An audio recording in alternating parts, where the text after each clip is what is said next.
एक व्यक्ति ने कहा कि काली मैया के एक भगत जी हैं, वहां चले जाओ, वहां वो भगत जी जो बताएंगे ना तो तुम्हारा काम सफल हो जाएगा।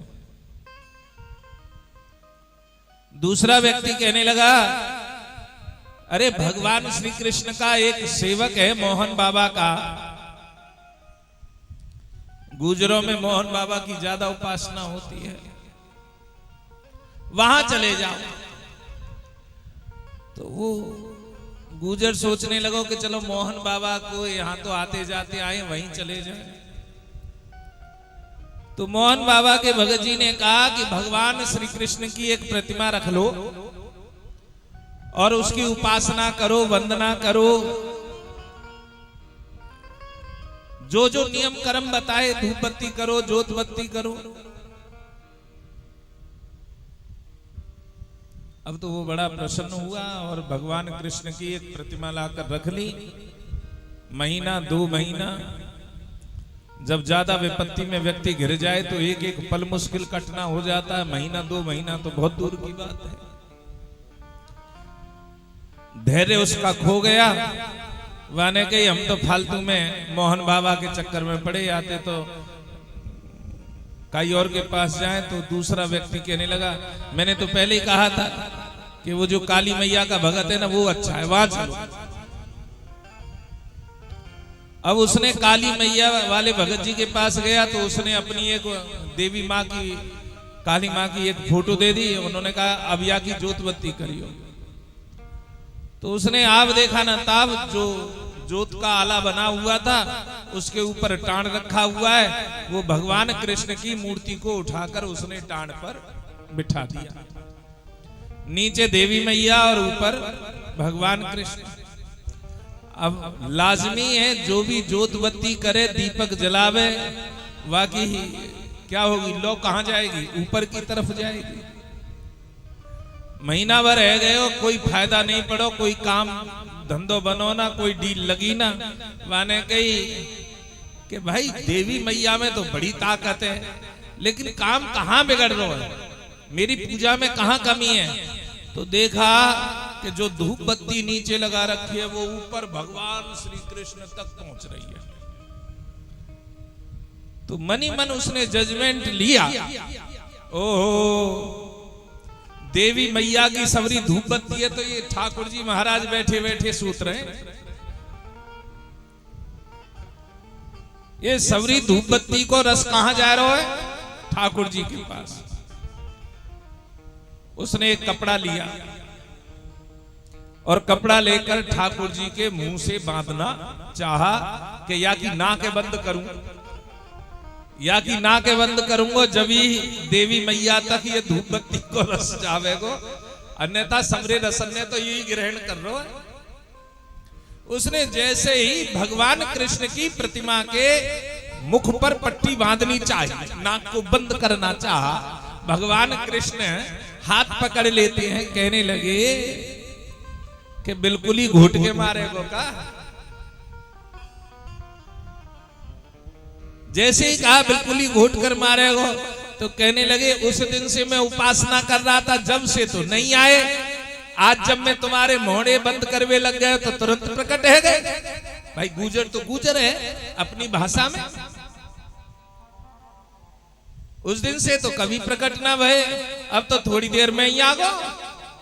अब जैसे ही कहीं थोड़ी देर में ही आ गो, तो भगवान कृष्ण कहने लगे जब तक तू एक प्रतिमा ही समझता था, लेकिन अब तेरा ध्यान कहां गया कि ये सारे रसों को कौन कर रहा है ग्रहण, ये कृष्ण कर रहा है। इसलिए तूने साक्षात जानकर मेरे मुंह से पट्टी बांधनी चाहिए, और जब तूने साक्षात मुझे जान ही लिया तो फिर तो मुझे प्रकट होना ही पड़ेगा। तो भैया भक्त कैसा हो गया है जो थोड़ी देर में ही भगवान के मुख पर भी पट्टी बांधने के लिए तैयार हो जाता है। क्या ये भक्त हैं? हाँ, कोई मन के भाव, कोई पूर्व जन्म का संचित कर्म जिससे भगवान प्रकट हो गए। हर एक के यहां तो ऐसा होगा नहीं, क्योंकि वो भाव तो है ही नहीं। हर कोई मीरा बनना चाहे तो क्या बन सकती है? कुछ लोग मीरा, हमें तो यूं सोच ले हम तो त्यारी मीराबाई हैं। अरे तुम मीराबाई नहीं बन सकते। मीराबाई वो है जिसने 6 वर्ष की अवस्था में भगवान कृष्ण के साथ भामर पड़ी थी, जिसके लिए भगवान पूरा श्रृंगार का सामान लेकर आए थे। जब उसका दूसरा विवाह हुआ राणा जी के यहाँ पर, तो उसका श्रृंगार का जो बक्सा था, जो लहंगा थे, चुन्नी थी, चूड़ा था, वो सब साथ लेकर गई थी। मीरा जैसा क्या भाव तुम्हारे अंदर है? केवल कपड़े रंगने से या नाम रखने से मीरा मीरा नहीं हो सकती। यहां ललिता है, विशाखा है, अष्ट सखियां हैं, लेकिन अष्ट सखियों में राधा राधा है। आप लोगों को बता दूं, अष्ट सखियों में ललिता, विशाखा, रंगवेणी, ये सब एक जैसी हैं, अलग कोई नहीं है। रंग एक जैसा है, रूप एक जैसा है, लेकिन राधा जी राधा कैसे हैं? क्योंकि राधा के सिर पर चंद्रिका धारण की जाती है। यदि चंद्रिका किसी के सिर पर धारण की जाती है तो वो किसके? राधा के सिर पर धारण की जाती है। इसलिए राधा राधा है। रंग रूप या वस्त्रों से एक जैसे नहीं हो सकते। उनके लक्षण, उनके कर्म, उनके भाव। तो आप भगत बने तो भगत कैसे बने? जो भगवान पर विश्वास करे। यदि आप भगवान पर विश्वास नहीं कर सकते तो आप भगत नहीं हैं। दूसरा शिष्य ऐसा हो जो अपने गुरु की बुराई ना करे, ना सुने, तो भैया शिष्य, शिष्य शब्द क्या है? समर्पण।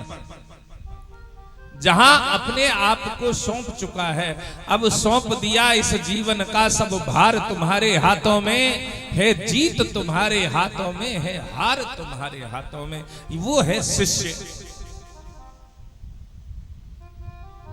लेकिन फिर भी वहां हम कैसे बन गए शिष्य के? अरे सुनिए, फलाने को बड़ो नाम है, वहां जाते ऐसो है जाए, ए तो चल मैं भी गुरुजी बना लो। तुम भावों से शिष्य नहीं बने, समर्पण से शिष्य नहीं बने। जो भावों से शिष्य बनता है, जो समर्पण से शिष्य बनता है, उसका भाव ही अलग होता है, उसकी दृष्टि ही अलग होती है, उसके कर्म ही अलग होते हैं। उसे कभी शर्म नहीं आती, उसे कभी लज्जा नहीं आती। क्यों? क्योंकि भागवत जी के अंतर्गत आया है कि जब भगवान श्री कृष्ण ने रास मंडल के लिए बंसी बजाई तो पहले मन की सारी व्यथाएं नष्ट हो गईं। और मन की व्यथाएं कौन सी होती हैं? पहला होता है डर। मन से यदि आप शिष्य बने हो तो सबसे पहला कर्म है कि आपका डर समाप्त हो जाएगा, संकोच समाप्त हो जाएगा, डर समाप्त हो जाएगा। तुम्हें फिर ये ध्यान नहीं रहेगा। कुछ तो लोग कहेंगे, लोगों का काम है कहना। भय, संकोच, मर्यादा, ये सब समाप्त हो जाएगा। इसके ऊपर एक दृष्टांत सुनाऊंगा। दृष्टांत भी कोई ऐसी कथा नहीं है। हमारे आचार्य जी हैं ना, कैलाश जी, इनके गांव में, गांव के पास में एक महिला थी जो मास्टर की पत्नी थी। जहां भी कथा होती थी वो वहीं पर नाचना शुरू कर देती थी। तो गांव वालों का तो हिसाब होता है ना, यदि कोई गलत कार्य करे तो कोई घर तक खबर पहुंचाने नहीं आएगा। कोई गलत काम करे तो कोई घर तक खबर पहुंचाने नहीं आएगा। लेकिन यदि कोई सही कार्य कर रहा हो, सही काम करने वालों पर घर तक भी खबर आ जाएगी। थोड़े थोड़े आगे हो जाए, आगे हो जाए, आगे हो जाए, आगे हो जाओ। इन मैटों को आगे करो।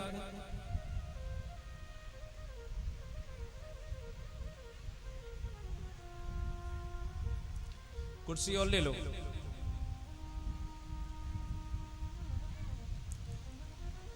जल्दी जल्दी आगे हो जाओ। अरे तुम लोग आगे हो जाओ, बिल्कुल आगे हो जाओ।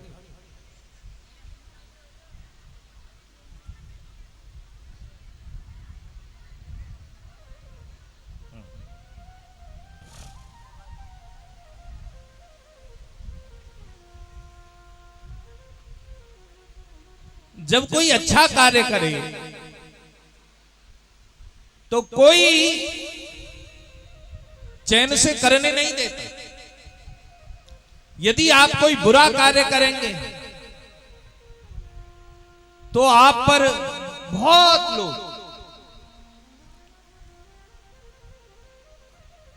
आरोप प्रत्यारोप करने वाले बन जाएंगे। देखा, अब तो तेरी बहू भगतानी बन गई है, देख रहे हो बाबा जिनको कहा हाल है टीवी में।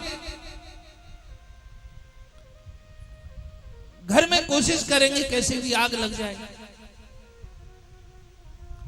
मास्टर जी को कोई प्रॉब्लम नहीं थी कि उनकी पत्नी भजन करती है या नृत्य करती है। लोगों ने उन पर प्रेशराइज करना शुरू किया कि मास्टर जी आप इतने पढ़े लिखे हो और तुम्हें शर्म नहीं आती है। तुम्हारी पत्नी जहां भी कथा होती है वहीं चली जाती है और वहीं पर नृत्य करती है, नाचने लग जाती है। तो मास्टर जी ने एक दो बार तो इग्नोर किया, लेकिन ये अपने दुख से कोई दुखी नहीं है, ये दूसरे के सुख से दुखी है। मास्टर जी ने एक बार इग्नोर किया, दो बार किया, साल भर किया, लेकिन अंततः अपनी पत्नी से कह ही बैठे कि सुनो तुम अब कथा में नहीं जाओगे, कथा में नहीं जाओगे। हाँ नहीं जाओगे।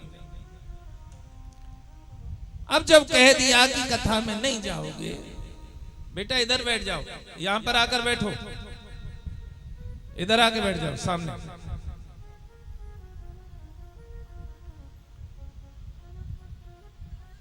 अब उन्होंने कहा कि आप कथा में नहीं जाओगे, तो वो बिलख उठी।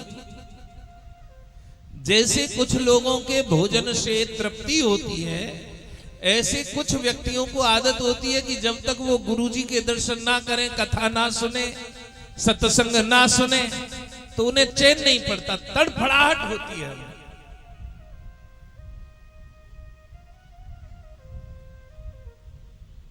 अब जब तड़फड़ाहट हुई तो एक दिन, दो दिन, 3 दिन, 4 दिन, अब वो इतनी व्याकुल हो गई, इतनी व्याकुल हो गई कि उन्हें कहीं से भी कोई कथा हो रही है आसपास तो उनके कानों में आवाज आए और वो घर में ही नाचना शुरू कर दें। क्यों? क्योंकि उनकी लौ तो हर समय वो कीर्तन में लगी रहती थी, सत्संग में लगी रहती थी। आप लोग अपनी थोड़ी कुर्सी पीछे कर ले, माता थोड़ी कुर्सी पीछे कर ले, तो बैठने वालों को थोड़ा चैन तो भी मिलेगा।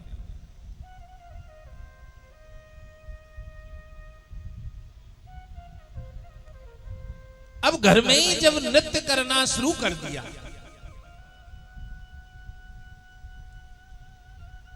तो यहां देखकर अचंभे में रह गए मास्टर जी कि कथा के मध्य में गए तो वहां पर भी वो नृत्य कर रही थी। शंका में पड़ गए कि मैंने तो घर में बंद करके आया था, ये यहाँ कथा में नाच रही है। फिर घर जाकर देखा तो घर में भी वो नाच ही रही थी। घर जाकर देखा नाच रही हैं, कथा में जाकर देखा नाच रही हैं, यानी दोनों जगह। भक्त की क्या ये स्थिति बन सकती है? हाँ, जब भक्त तन्मय हो जाता है जब भक्त तन्मय हो जाता है भगवान के प्रेम में, तो चाहे ये दुनिया वाले कितने भी कोशिश कर लें, तो मेरा कहने का भावार्थ क्या है कि यदि आप सदशिष्य हैं, आप भक्त हैं, तो कोई कितना भी रोकने की चेष्टा करे, लेकिन तुम्हारे दिल के अंदर से तो वो भगवान को या गुरु की छवि को नहीं निकाल सकता, तुम्हारी जिह्वा को तो वो नहीं पकड़ सकता।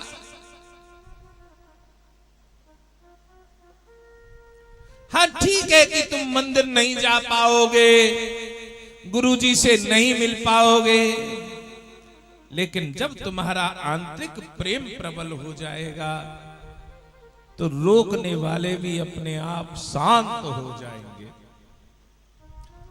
फिर भगवान स्वयं प्रकट होते हैं। कैसे होते हैं? जैसे कि मीरा, जब राणा जी ने सर्पों की पिटारी भेजी तो वो फूलों के हार बन गए। जब यहां विष भेजा वो अमृत बन गया। लेकिन कब बनेगा? जब तुम्हारे भाव, तुम्हारे मन के भाव उनसे जुड़ जाएंगे। बिल्कुल, आप केवल दिखाने के लिए ही तड़फ रहे नहीं।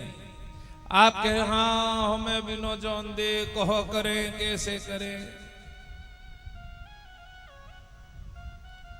कोई नहीं जाने देता तो तुम चलना शुरू कर दो। कैसे चलना शुरू करो? उल्टी ही चाल चलते हैं दीवान गाने इश्क में, आंखों को बंद करते हैं दीदार के लिए। आज मेरे एक शिष्य ने मुझे एक फोटो डाला, 90 शायद 9 का है, और उस पर आज का फोटो, यानी वो फोटो लिया और आज का फोटो लिया, और उस पर नीचे लिख दिया क्या से क्या हो गई। उसने मुझे छेड़ने के लिए लिखा आज वाला फोटो, यानी जो कल चल रहे थे कथा में वो फोटो लिया, और 1999 का जब भी मैं कथा कर रहा था उस समय का फोटो लिया, और उसने नीचे लिख दिया क्या से क्या हो गई। जब उसने लिखा कि क्या से क्या हो गए, तो मैंने उसे उत्तर दिया कि इश्क बीमारी ही ऐसी है, इश्क बीमारी ही ऐसी है जिसमें लोग क्या से क्या बन जाते हैं। बस अंतर इतना है कि कोई इश्क सांसारिक करता है और कोई प्रभु से लुटने के लिए तैयार हो जाता है। तो आप ध्यान दें, भक्त किसे कहा गया है? जो अपने भगवान की बुराई न करे न सुने। शिष्य किसे कहा गया है? जो अपने गुरु की बुराई न करे न सुने। और सेवक किसे कहा गया है? जो अपने स्वामी की बुराई न करे न सुने।